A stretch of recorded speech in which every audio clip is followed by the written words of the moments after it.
नमस्कार प्रेक्षक मित्रांनो, आज आपल्यासोबत आहे एक असा अभिनेता ज्याने अत्यंत कमी वयामध्ये तरुणपणामध्येच 1, 2, 3 नव्हे तर किती 5 चित्रपटामध्ये तो आपल्याला पडद्यावरती दिसणार आहे आणि केतन पेंडसे असं त्यांचं नाव आहे. काय सांगशील केतन तुझ्या या जीवन प्रवासाबद्दल? नमस्कार. पहिल्यांदा तर हे सांगू इच्छितो की माझं BA इंजिनिअरिंग झालं आहे आणि त्यानंतर मला मॉडेलिंगचा चान्स मिळाला. मॉडेलिंग करता करता भरपूर शोज केले, काही शोज विनर झालो. ॲज अ शो स्टॉपर म्हणून काम केलं.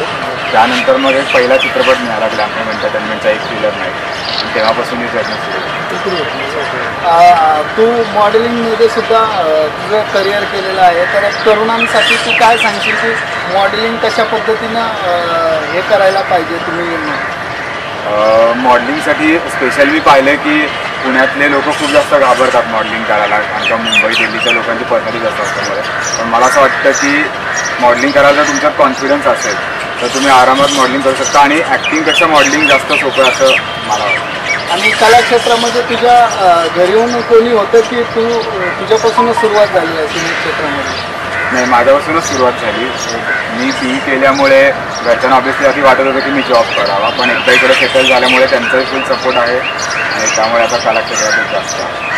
आणि कॉलेज जीवन वगैरे इथं पुण्यामध्ये केलं म्हणजे आहेच की मुंबई वगैरे केलं? नाही, मी तसा प्रॉपर सोलापूरचा आहे. सो 10वीपर्यंत सोलापूरच्याच शाळेत होतो, चंद्रशेखर विद्यालयात. त्यानंतर मी पुण्यामध्ये शिफ्ट झालो. MITमधून मी BA इंजिनिअरिंग केलं आणि मग त्यानंतर कलाक्षेत्र. मग कलाक्षेत्रात 3-4 वर्ष मी मुंबईत होतो. मुंबईपासून कलाक्षेत्राची जर्नी सुरू. आतापर्यंत जे मी मूवी केलेत 5, त्यापैकी 3 मूवी तर तरुण यंगस्टरसाठीच आहेत. पहिला मूवी एक थ्रिलर नाईट जो ऑलरेडी रिलीज झाला आहे, तो पण सगळ्या यूथवर होता. त्यानंतर आता माझा एक अगम्य नावाचा मूवी रिलीज होतो आहे, ज्यात मी अभिराम भडकमकरांसोबत दिसेन. तोही यूथ आणि हॉररपट आहे. त्यानंतर एक तरुणांना आजकाल जे चालतं त्याच्यावर एक लव्ह बेटिंग नावाचा मूवी येतो, त्याच्यात चिराग पाटील, मी, स्मिता गोंदकर आणि अजून काही कलाकार आहेत. सो असं सगळं यूथ बेसच लव्ह स्टोरीज आणि हॉररपट. आणि TV सिरियल वगैरे काय करतोयस की करण्याचा माणूस वगैरे आहे? करण्याचा मानस आहे, फक्त चांगल्या रोलसाठी. आणि हे जे पिक्चर केलेत ते 3-4 लीडला केलेत. जर TV सिरियल जायचं असेल तर एखादा चांगला लीडसाठी रोल आला आणि माझं योग्य असेल तर नक्कीच. आणि चित्रपटामध्ये येण्या अगोदर काही नाटकं वगैरे केली होती कॉलेज जीवनामध्ये वगैरे? कॉलेज जीवनामध्ये ॲक्च्युली केलं होतं, कारण का इंजिनिअरिंग करत असल्यामुळे वेळ मिळत नव्हता तसा. पण नाटक क्षेत्रात यायच्या आधी किंवा कलाक्षेत्रात यायच्या आधी सुनील तारे किंवा सतीश तारे जे होते त्यांच्यासोबत मी बालनाट्य वगैरे करायचो. तिकडून मला खूप जास्त शिकायला मिळालं आणि आम्ही एकेका महिन्यात 40-40 खेळ वगैरे करायचो. तो नाटकाचा अनुभव तसा मोठा नाही आहे, पण बालनाट्यात भरपूर होता. वेब सिरीज, शॉर्ट फिल्म वगैरे काय आहे? आत्ता एक वेब सिरीज येते माझ्या प्रेमाची गोष्ट, आणि एक नवीन कॉन्सेप्ट आहे म्युझिकल वेब सिरीजची, तर त्याच्यातही मी तुझ्या प्रेमाची गोष्ट म्हणजे वेब सिरीजची गोष्ट आहे की खरंच तुझ्या प्रेमाची गोष्ट? नाही, माझ्या प्रेमाची गोष्ट नाही, वेब सिरीजचंच नाव आहे माझ्या प्रेमाची गोष्ट. ज्यातून गावाकडच्या ज्या लव्ह स्टोरीज असतात मुलांच्या किंवा युथच्या, त्या सगळ्यात त्यातून दाखवण्यात येणार. केतन, तुझ्या आत्ता येणाऱ्या चित्रपटाबद्दल आणि ते कुठले असतील चित्रपट? आत्ता पहिल्यांदा माझा अगम्य मूवी रिलीज होतो, जसं मी मगाशी सांगितलं, ज्यात मी अभिराम भडकमकर आणि ओंकार सर्वसोबत दिसणार आहे. त्यानंतर माझा पुन्हा 26/11 हा मराठी चित्रपट जो मुंबईत आणि पुण्यात बॉम्ब हल्ले झाले त्याच्यावर आहे, ज्यात मिताली माझ्यासोबत आहे, सुनील गोडबोले आहेत आणि काही पुण्यातले नवीन यंगस्टर्स आहेत. त्यांच्यासोबत पुन्हा 26/11 येतो. दोन्ही चित्रपट यावर्षीच प्रदर्शित होतील. पुढच्या वर्षी कदाचित माझा एक हॉरर चित्रपट अजून एक येतो आहे, जो पहिला आला होता एक थ्रिलर, त्याचाच पार्ट 2 येतो आहे, एक थ्रिलर नाही. आणि शर्वरी लोकरेसोबत मी कन्फ्यूज नावाचा मूवी, तोही पुढच्या वर्षी लोकांना. बाकी थ्रिलर नाईटचा काय अनुभव होता? लोक काय बोलत होते किंवा लहान मुलं वगैरे काय सांगत होते? तुला काय असा काही किस्सा आहे का तुझ्या जीवनामध्ये, तो चित्रपट बघून आलेला एखादा प्रेक्षक तुला भेटला आहे किंवा काय असा? एक नाईट बऱ्यापैकी लोकांना आवडला होता.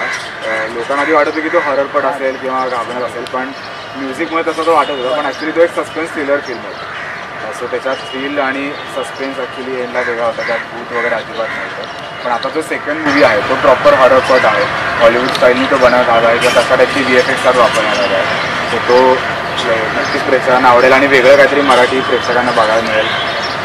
अशी अपेक्षा. केतन, काय सांगशील साधारण आता तुझ्या या चित्रपटामध्ये थ्रिलर नाईट 2मध्ये तुझ्यासोबत आणखीन आम्हाला म्हणजे महाराष्ट्रामध्ये तुझ्या चित्रपटामध्ये कोण कोण कलाकार दिसतील तुझ्यासोबत? माझ्यासोबत या चित्रपटामध्ये खुशबू तावडे आहे, तितिक्षा तावडे आहेत, बॉलिवूडचे 2 स्टार आहेत अस्मित पटेल आणि हॉलिवूडची स्टार एलेना कजान, त्यांनी भरपूर हिंदी चित्रपट केले आहेत. तसंच संस्कृती बालगुडे केमिओमध्ये दिसेल आणि काही नवीन उमेदीत कलाकार आहेत ज्यांचं ऑडिशन्समधून सिलेक्शन झालं आणि त्या जसे महेश बांगर आहे औरंगाबादचा, किंवा काही पुण्यातले आर्टिस्ट आहेत ते या चित्रपटामध्ये दिसतील. आणि चित्रपटाचे या चित्रपटाचं दिग्दर्शन वगैरे कोणी केलेलं आहे? या चित्रपटाची स्टोरी माझी असल्यामुळे स्टोरी सगळ्यांपर्यंत असं म्हणणं आलं की हा चित्रपट मी दिग्दर्शित करावा. सो स्पेशल नाईट पार्ट 2 हा माझा ॲज अ डिरेक्टर म्हणून डेब्यू फिल्मसुद्धा आहे. बघा तरुणांनो, केतननी हा चित्रपट पण दिग्दर्शित केलेला आहे आणि केतन तुला खूप खूप शुभेच्छा.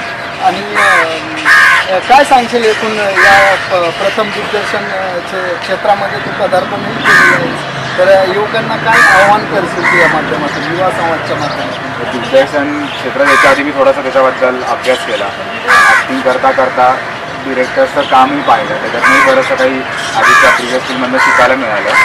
त्यानंतर मी एक शॉर्ट फिल्म डिरेक्ट केली, त्यातनं थोडासा कॉन्फिडन्स आला आणि मग विचार केला की फिल्म डिरेक्शन आपण मध्ये जाऊया आणि मग ॲज अ डिरेक्टरही फिल्म करायचं. खूप खूप धन्यवाद केतन, तू आमच्या युवा संवादमध्ये